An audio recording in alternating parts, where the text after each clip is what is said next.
Tu crois que ton pire ennemi au crochet, ce sont les nœuds dans les pelotes?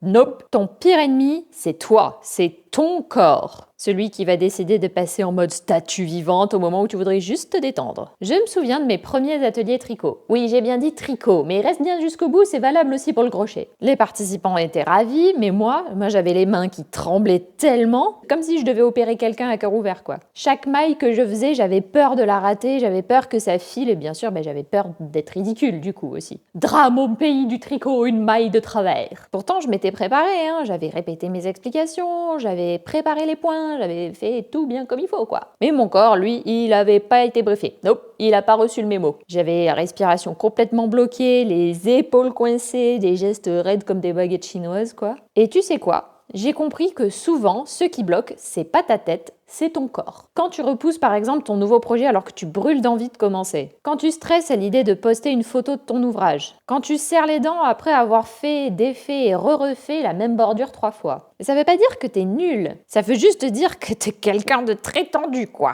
Tendu comme la corde d'un arc. Doing. Pour ça, 3 astuces. La première, bête comme chou, on inspire.